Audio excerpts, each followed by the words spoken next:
അസ്സലാമു അലൈക്കും വറഹ്മത്തുള്ളാഹി വബറകാതുഹു. ബിസ്മില്ലാഹിർ റഹ്മാനിർ റഹീം. അൽഹംദുലില്ലാഹി റബ്ബിൽ ആലമീൻ വസ്സലാത്തു വസ്സലാമു അലാ റസൂലില്ലാഹ് വഅലാ ആലിഹി വസഹ്ബിഹി അജ്മഈൻ അമ്മാ ബഅദ്. റബ്ബി ഇശ്റഹ് ലി സദ്രി വയസ്സിർ ലി അംരി വഹ്ലുൽ ഉഖ്ദതം മിൻ ലിസാനി യഫ്ഖഹു ഖൗലി. സഹോദരങ്ങളെ, അല്ലാഹുവിൻ്റെ ഉത്കൃഷ്ട നാമങ്ങളെ സംബന്ധിച്ചുള്ള ചർച്ചയിൽ അൽ ജബ്ബാർ എന്നുള്ള ഒരു നാമത്തെ സംബന്ധിച്ചായിരുന്നു നമ്മൾ സംസാരിച്ചു കൊണ്ടിരുന്നത്. അള്ളാഹുവിൻ്റെ ആ പരമാധികാരത്തെ കുറിക്കുന്ന ആ ഒരു നാമം, അതിൻ്റെ പ്രധാനപ്പെട്ട ഒരർത്ഥം ആ നിർബന്ധിക്കുക, അല്ലെങ്കിൽ സൃഷ്ടികളെല്ലാം അള്ളാഹുവിൻ്റെ ആ നിയമങ്ങൾക്ക് വഴിപ്പെടാൻ നിർബന്ധിതരാണ്. അതിനെ സംബന്ധിച്ച് നമ്മൾ കഴിഞ്ഞ ഭാഗത്ത് വിശദീകരിച്ചു. അതേസമയം അൽ ജബ്ബാർ എന്നുള്ള ആ ഒരു നാമത്തിൻ്റെ മറ്റൊരർത്ഥം ഇസ്ലാഹാണ്, ഫിക്സ് ചെയ്യുക എന്നുള്ളതാണ്. തകർന്നൊരു കാര്യത്തെ ചേർക്കുക, അല്ലെങ്കിൽ പുനഃസ്ഥാപിക്കുക, റിപ്പയർ ചെയ്യുക, പരിഹരിക്കുക എന്നുള്ള അർത്ഥത്തിലാണ്.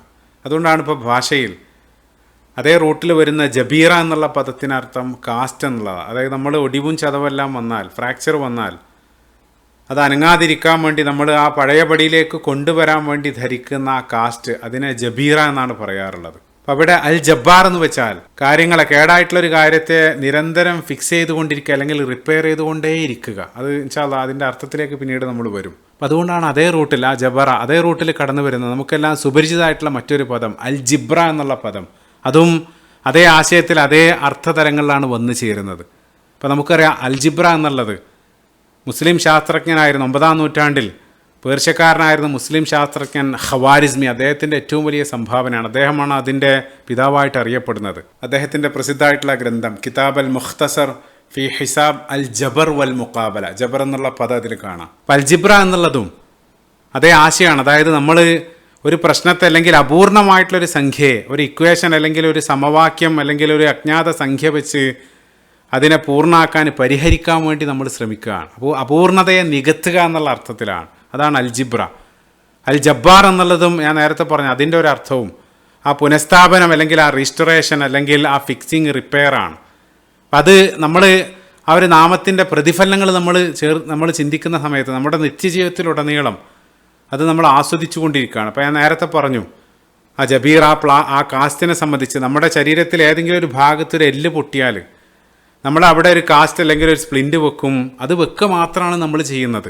പിന്നീട് അകത്ത് ആ എല്ല് പഴയപടി വളർന്ന് ആ മുറിവുണങ്ങുന്നതും ആ പഴയ രൂപത്തിലേക്ക് ആകുന്ന ആ ഒരു പ്രോസസ്സ്, അതിലൊന്നും നമുക്ക് യാതൊരു പങ്കുമില്ല. നമ്മൾ കേവലം ആ കാസ്റ്റ് വെക്കുക മാത്രമാണ് ചെയ്യുന്നത്. അതേപോലെ തന്നെ നമ്മുടെ ശരീരത്തിലുള്ള നമ്മുടെ സ്കിന്ന്, അത് ഓരോ മാസത്തിലും അത് സ്വയം പുതുക്കിക്കൊണ്ടേ ഇരിക്കുന്നുണ്ട്. നമ്മളതിനെ സംബന്ധിച്ച് അറിയുന്നു പോലുമില്ല.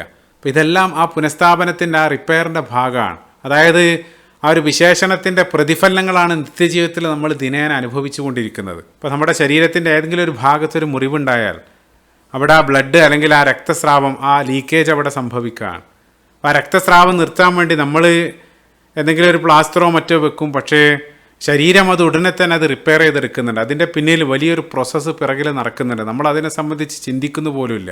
ഇപ്പോൾ ഏതെങ്കിലും ഒരു ഭാഗത്ത് മുറിവുണ്ടായ ഉടനെ തന്നെ ഹീമോസ്റ്റാസിസ്, ആദ്യം ശരീരം ആ ഭാഗത്തേക്കുള്ള രക്തക്കുഴലുകളെല്ലാം ചുരുക്കും, വാസോ കൺസ്ട്രിക്ഷൻ. അതായത് ഇപ്പോൾ നമ്മൾ ഏതെങ്കിലും ഒരു ഭാഗത്ത് ലീക്ക് ഉണ്ടെങ്കിൽ ആ മെയിൻ വാൽവ് നമ്മൾ പൂട്ടുന്നത് പോലെ ആ രക്തക്കുഴലുകളെല്ലാം ചുരുക്കുകയാണ്. ശേഷം ആ രക്തത്തിലുള്ള ആ പ്ലേറ്റ്ലെറ്റുകളെല്ലാം കൂട്ടം ചേർന്ന് ഒരു ക്ലോട്ട്, രക്തക്കട്ടകൾ നിർമ്മിക്കുകയാണ്. പിന്നീട് ഫിബ്രിൻ എന്നുള്ള ഒരു പ്രോട്ടീൻ വന്ന് അവിടെ ഒരു വല പോലെ രൂപപ്പെട്ട് ആ ശരിയായ സ്ഥാനത്ത് ആ ക്ലോട്ടിനെ എല്ലാം പിടിച്ചു നിർത്തി ആ രക്തപ്രവാഹം അവിടെ സ്റ്റോപ്പ് ചെയ്യണം, അത് തടഞ്ഞു നിർത്തുകയാണ്. അപ്പം അതേ സമയത്ത് തന്നെ ശരീരം ആ ഭാഗത്തൊരു ഇൻഫ്ലമേഷൻ, വീക്കെല്ലാം ഉണ്ടാക്കി ശരീരത്തിൻ്റെ ആ പ്രതിരോധ വകുപ്പിന് മെസ്സേജ് കൈമാറാണ്. ഇവിടെ ചില പ്രശ്നങ്ങളുണ്ട്, അത് ഫിക്സ് ചെയ്യേണ്ടതുണ്ട് എന്നുള്ള മെസ്സേജ്. അപ്പോൾ അത് ലഭിക്കുന്നതോടുകൂടെ നമ്മുടെ ശരീരത്തിലുള്ള ശ്വേതരക്താണുക്കൾ, മാക്രോഫേജുകൾ, അവർ കൂട്ടായിട്ട് അങ്ങോട്ട് വന്ന് ഒരു സൈറ്റ് മാനേജറെ പോലെ അവിടെയുള്ള ബാക്ടീരിയകളെ, രോഗാണുക്കളെ എല്ലാം നശിപ്പിച്ച് കേടായിട്ടുള്ള ആ കോശങ്ങളെല്ലാം നീക്കി, അതേപോലെ തന്നെ നേരത്തെ അടച്ചിട്ട ആ രക്തക്കുഴലുകളെല്ലാം ചെറുതായിട്ട് തുറന്ന് അങ്ങോട്ട് ബ്ലഡ് സപ്ലൈ എല്ലാം നൽകി പഴയ പോലെ, അതായത് ആ പഴയപടി ആ ഭാഗത്തെ പുനഃസ്ഥാപിക്കുകയാണ്. അപ്പോൾ ഈ ഒരു പ്രക്രിയ പല സമയത്തായിട്ട് നമ്മളറിയാതെ ബാക്ക്ഗ്രൗണ്ടിൽ നടന്നുകൊണ്ടിരിക്കുകയാണ്. അപ്പോൾ അത് ഈ ഒരു കാര്യത്തിൽ മുറിവുണ്ടാകുന്ന സമയത്ത് മാത്രമല്ല, ശരീരത്തിലുടനീളം ആ റിപ്പയർ നിരന്തരം നടന്നുകൊണ്ടേയിരിക്കുകയാണ്. അപ്പോൾ അടുത്ത കാലത്ത് കാഴ്ചയിൽ ചില പ്രശ്നങ്ങൾ തോന്നിയ സമയത്ത് ഡോക്ടർ കണ്ണട ധരിക്കാൻ വേണ്ടി നിർദ്ദേശിച്ച സമയത്താണ് കണ്ണാകുന്ന ആ ഒരു വലിയ അനുഗ്രഹം, ഇത്രയും കാലം കണ്ണ് ചെയ്തുകൊണ്ടിരുന്നതിനെ സംബന്ധിച്ച് ചിന്തിക്കാനിടയായത്. പല സമയത്തും ആ കണ്ണട നിരന്തരം നമ്മൾ അത് തുടച്ചുകൊണ്ടേയിരിക്കണം. അതേസമയം നമ്മുടെ കണ്ണ് ദിനേനെ ആ കണ്ണീരും അതേപോലെ തന്നെ കണ്ണടക്കുന്നത് വഴിയെല്ലാം നിരന്തരം അതിലേക്ക് വരുന്ന പൊടിയെയും മറ്റുമെല്ലാം നീക്കം ചെയ്ത് നമ്മളറിയാതെ അതിങ്ങനെ പരിഹരിച്ചു കൊണ്ടേയിരിക്കുമായിരുന്നു. പക്ഷേ ആ ഒരു അനുഗ്രഹത്തിൻ്റെ വില അറിയുന്നത് ഇത്തരത്തിലുള്ള ചില ന്യൂനതകൾ നമ്മുടെ ജീവിതത്തിലേക്ക് കടന്നു വരുന്ന സമയത്താണ്. അപ്പം അവിടെ അൽ ജബ്ബാറായിട്ടുള്ള അള്ളാഹു പരിഹരിക്കുന്ന അല്ലെങ്കിൽ റിപ്പയർ ചെയ്യുന്നത്, ഫിക്സ് ചെയ്യുന്നത് നമ്മുടെ ശാരീരികമായിട്ടുള്ള മുറിവുകളെ മാത്രമല്ല, മാനസികമായിട്ട് നമുക്ക് ഏൽക്കുന്ന വലിയ ആഘാതങ്ങൾ, ആ തകർന്ന ഹൃദയങ്ങളെയും അവന് പുനഃസ്ഥാപിക്കും എന്നുള്ളതാണ്. അപ്പോൾ നമുക്ക് ഏറ്റവും പ്രിയപ്പെട്ട ഒരാളുടെ വേർപാട്, മരണം, അതല്ലെങ്കിൽ വലിയ സാമ്പത്തികമായിട്ടൊരു ബിസിനസ്സിൻ്റെ തകർച്ച, അതല്ലെങ്കിൽ ഡൈവോഴ്സ്, ഇത്തരത്തിലുള്ള വലിയ ആഘാതങ്ങളെല്ലാം ജീവിതത്തിൽ സംഭവിക്കുന്ന സമയത്ത് അതുണ്ടാക്കുന്ന മെൻ്റൽ ട്രോമ, അതിനൊരിക്കലും എനിക്ക് അതിജയിക്കാൻ പറ്റില്ലെന്ന് ആ ഒരു മൊമെൻറ്റിൽ ഒരു പക്ഷേ നമ്മൾ ചിന്തിച്ചിട്ടുണ്ടാകും. പക്ഷേ അതിനെ അതിജയിക്കാനുള്ള ഒരു കരുത്ത് അള്ളാഹു ഹൃദയത്തിന് നൽകി ആ ഒരു ബ്രേക്കേജ് അള്ളാഹു റിപ്പയർ ചെയ്യും, അല്ലെങ്കിൽ അതിനെ ഫിക്സ് ചെയ്യും എന്നുള്ളതാണ്. അപ്പോൾ ചില സമയങ്ങളിൽ ജീവിതത്തിൽ വളരെ കഠിനമായിട്ടുള്ള തീക്ഷ്ണമായിട്ടുള്ള അനുഭവങ്ങളിലൂടെ നമ്മൾ കടന്നു പോകാൻ നിർബന്ധിതരാകും. ആ ഇക്രാഹ് എന്നുള്ള ഒരു പദം കഴിഞ്ഞ ഭാഗത്ത് ഞാൻ വിശദീകരിച്ചു. അപ്പോൾ അത് എല്ലാ അർത്ഥത്തിലും ഏറ്റവും വലിയ പ്രതിസന്ധിയാണെന്നെല്ലാം നമ്മൾ ചിന്തിക്കും. ഒരല്പം കഴിഞ്ഞ് നമ്മൾ പിറകിലേക്ക് നോക്കുന്ന സമയത്താകും മനസ്സിലാകുക അത് യഥാർത്ഥത്തിൽ തകർച്ചയായിരുന്നില്ല, മറിച്ച് അത് റിപ്പയർ ആയിരുന്നു. അതായിരിക്കും പിന്നീട് ജീവിതത്തിൽ ഏറ്റവും വലിയ വഴിത്തിരിവായിട്ട് മാറുന്നത്. അൽ ജബ്ബാറായിട്ടുള്ള അള്ളാഹു അവൻ്റെ ആ യുക്തിക്കനുസരിച്ച് അത്തരം തകർച്ചകളിലൂടെ ചില സമയത്ത് നമ്മളെ ഫിക്സ് ചെയ്യും എന്നുള്ളത് പറയുന്ന സമയത്ത് ഓർക്കുന്നത്. ഇപ്പോൾ ജപ്പാനിലെ കിൻസുഗി എന്നുള്ള അവരുടെ ഒരു ആർട്ടുണ്ട്. അത് പൊട്ടിയ പാത്രങ്ങൾ അവർ സ്വർണ്ണമെല്ലാം വെച്ച് റിപ്പയർ ചെയ്യും. ആ റിപ്പയർ ചെയ്യുന്നതോടുകൂടെ ആ പാത്രത്തിൻ്റെ മൂല്യം പഴയതിനേക്കാൾ വർദ്ധിക്കുകയാണ്. അതായത് കേടുപാടുകൾ അവർ കുറവായിട്ടല്ല, മറിച്ച് അതുവഴി അതിൻ്റെ മൂല്യം കൂടുന്നതായിട്ടാണ് അവർ ആ ഒരു ആർട്ടിൽ കാണുന്നത്. സമാനമായിട്ട് ചില സമയത്ത് ജീവിതത്തിലേക്ക് കടന്നു വരുന്ന തകർച്ചകൾ അത് യഥാർത്ഥത്തിൽ അത് റിപ്പയർ ആയിരിക്കും എന്നുള്ളതാണ്. അതല്ലെങ്കിൽ നമ്മുടെ ജീവിതത്തിൽ ചില ആളുകൾ വലിയ വിള്ളലുകൾ സൃഷ്ടിച്ച് കടന്നു പോയിട്ടുണ്ടാകും. അവിടെയെല്ലാം അൽ ജബ്ബാറായിട്ടുള്ള അള്ളാഹു അവൻ്റെ ഇക്വേഷൻ വെച്ച് അതിനെ പരിഹരിക്കുന്നുണ്ടാകും, നമ്മൾ ചിന്തിക്കാൻ കഴിയാത്ത വഴികളിലൂടെ. ഇപ്പോൾ മഹാനായിട്ടുള്ള യൂസുഫ് നബി അലൈഹി സ്വലാത്തു വസ്സലാമയെ കിണറ്റിലിട്ട അതേ കൈകൾ തന്നെയാണ് പിന്നീട് യാചിക്കാൻ വേണ്ടി ആ യൂസുഫ് നബി അലൈഹി സ്വലാത്തു വസ്സലാമയുടെ മുമ്പിലേക്ക് ഉയരുന്നത്. അപ്പോൾ ആ രൂപത്തിൽ അള്ളാഹിൻ്റെ ഒരു ഇക്വേഷൻ വെച്ച് അതിനെല്ലാം പരിഹരിക്കുന്ന രൂപങ്ങളുണ്ട്. അതെല്ലാം അൽ ജബ്ബാർ എന്നുള്ള അള്ളാഹുവിൻ്റെ ആ വിശേഷണങ്ങളുടെ പ്രതിഫലനങ്ങളാണ്. അപ്പം അത്തരത്തിൽ നിത്യജീവിതത്തിലുടനീളം പല സമയങ്ങളിലായിട്ട് നമ്മൾ അനുഭവിക്കേണ്ടി വരുന്ന ശാരീരികവും മാനസികവുമായിട്ടുള്ള ആ തകർച്ചകൾ, ആ പോരായ്മകൾ, അതിൻ്റെ ആ പോരായ്മകൾ ഫിക്സ് ചെയ്യാൻ വേണ്ടി അല്ലെങ്കിൽ അത് റിപ്പയർ ചെയ്ത് പരിഹരിക്കുന്നതിന് വേണ്ടിയിട്ടാണ് ദിനേന നമ്മൾ 5 നേരവും ആ നമസ്കാരത്തിൽ അള്ളാഹിൻ്റെ മുമ്പിൽ തേടുന്ന ഒരു പ്രാർത്ഥന.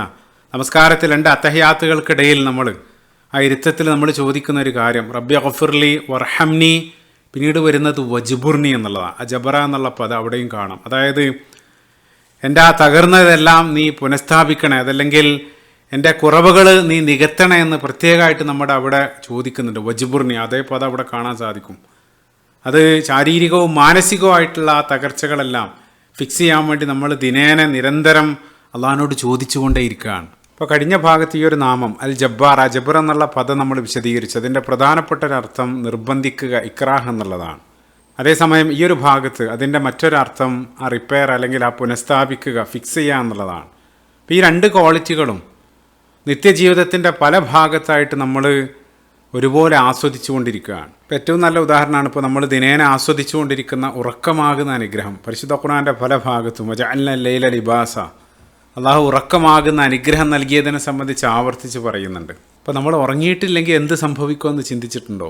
അപ്പോൾ പല കാലങ്ങളിലായിട്ട് ഏറ്റവും വലിയ ശിക്ഷാരീതികളിലൊന്നായിട്ട് ആ സ്ലീപ്പ് ഡിപ്രവേഷൻ, ഒരാൾ ഉറങ്ങാൻ അനുവദിക്കാതിരിക്കുക എന്നുള്ളത് കഠിനമായിട്ടുള്ളൊരു പീഡനമാണ്. 1964 സ്റ്റാൻഫോർഡ് യൂണിവേഴ്സിറ്റി അവരുടെ ഗവേഷണത്തിൻ്റെ ഭാഗമായിട്ട് ഒരു കൗമാരക്കാരൻ റാൻഡി ഗാർഡനർ എന്നുള്ള ഒരു 17കാരൻ ഗവേഷണത്തിൻ്റെ ഭാഗമായിട്ട് ഒരുപാട് ദിനങ്ങൾ അദ്ദേഹം ഉറക്കം ഉപേക്ഷിക്കുന്നുണ്ട്. 11 ദിവസവും 25 മിനിറ്റ്, അതായത് 264 മണിക്കൂറോളം അദ്ദേഹം ഉറങ്ങാതെ നിൽക്കുകയാണ്. അത് റെക്കോർഡാണ്.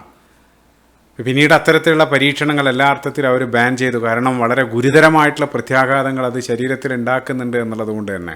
അപ്പോൾ ആ പരീക്ഷണത്തിൻ്റെ ഫലം അങ്ങേയറ്റം ഞെട്ടിക്കുന്നതായിരുന്നു. അപ്പോൾ അവരതിൻ്റെ ഫലം വിശദീകരിക്കുന്നത്, ഇപ്പോൾ നമ്മൾ 1-2 ദിവസം ഉറക്കം ഉപേക്ഷിക്കുന്ന സമയത്ത് തന്നെ ശ്രദ്ധക്കുറവ്, ഒരു കാര്യത്തിൽ ഫോക്കസ് ചെയ്യാൻ കഴിയാതാവുക, അതേപോലെ തന്നെ ഓർമ്മക്കുറവ്, മൂഡ് സ്വിങ്സ്, ഇതെല്ലാം സംഭവിക്കും എന്നുള്ളതാണ്. അത് ഒരല്പം കൂടെ കടന്ന് 2-3 ദിവസം ആകുന്ന സമയത്ത് ഒരാൾക്ക് തീരുമാനം എടുക്കാനുള്ള ബുദ്ധിമുട്ട്, അല്ലെങ്കിൽ ആങ്സൈറ്റി, ഉത്കണ്ഠ, അതേപോലെ തന്നെ അമിതമായിട്ടുള്ള ദേഷ്യം, അതേപോലെ തന്നെ BP വർദ്ധിക്കും. അത് 3-4 ദിവസമാകുന്ന സമയത്ത് അയാളുടെ ശരീരത്തിനകത്ത് ആ ഹോർമോണൽ ഇംബാലൻസ്, ഹോർമോണുകളുടെ താളം തെറ്റും. അതേപോലെ തന്നെ ആ രുചിയും ഗന്ധവും എല്ലാം അറിയാനുള്ള ആ ഒരു കഴിവിനെ വരെ ബാധിക്കും. അല്ലെങ്കിൽ ഹാലൂസിനേഷൻ, കാണാത്തത് കാണാൻ തുടങ്ങും.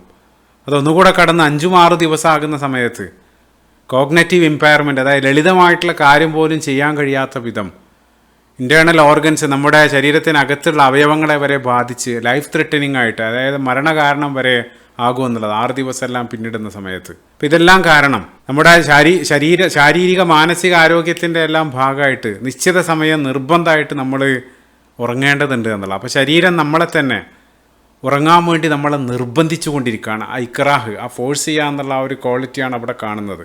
അപ്പം അതിൻ്റെ ഭാഗമായിട്ട് നമ്മൾ ഉറങ്ങാൻ വേണ്ടി നമ്മുടെ മസ്തിഷ്കം ചില രാസപദാർത്ഥങ്ങൾ, അഡിനോസിൻ എന്നുള്ള ഒരു രാസപദാർത്ഥം റിലീസ് ചെയ്യുകയാണ്. അത് നിങ്ങൾക്ക് ഉറങ്ങാൻ സമയമായി എന്നുള്ള ആ ഒരു സന്ദേശം അതുവഴി നൽകുകയാണ്. ആ സ്ലീപ്പ് പ്രഷർ, അതായത് നമ്മളത് റിലീസ് ചെയ്യുന്ന സമയത്ത് നമ്മുടെ കണ്ണ് താഴും, കിടക്കണമെന്ന് തോന്നും.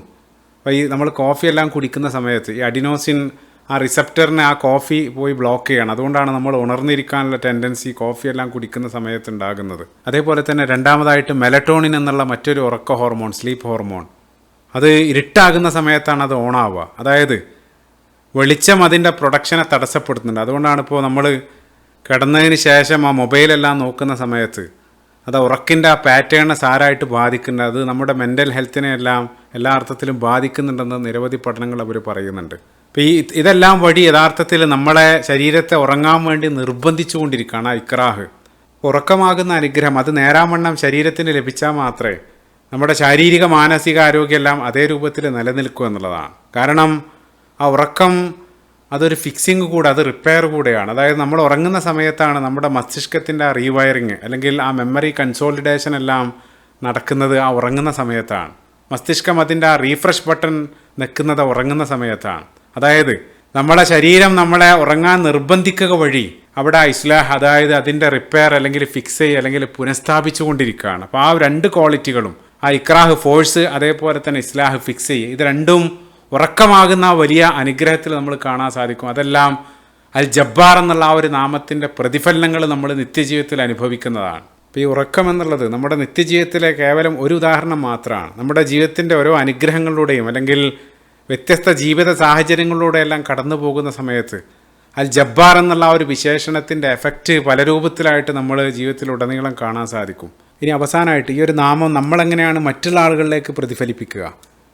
അള്ളാഹു കാരുണ്യവാനാണ്. നമ്മൾ മറ്റുള്ള ആളുകളോട് കാരുണ്യം ചെയ്യുന്ന സമയത്ത് അള്ളാഹിൻ്റെ കാരുണ്യം നമുക്ക് ലഭിക്കും. സമാനമായിട്ട് അൽ ജബ്ബാറായിട്ടുള്ള അള്ളാഹു നമ്മൾ മറ്റുള്ള ആളുകളുടെ കേടുപാടുകൾ റിപ്പയർ ചെയ്യാൻ വേണ്ടി അല്ലെങ്കിൽ പരിഹരിക്കാൻ വേണ്ടി നമ്മൾ പരിശ്രമിക്കുന്ന സമയത്ത് അൽ ജബ്ബാറായിട്ടുള്ള അള്ളാഹു നമ്മുടെ കുറവുകൾ പരിഹരിക്കും എന്നുള്ളതാണ്.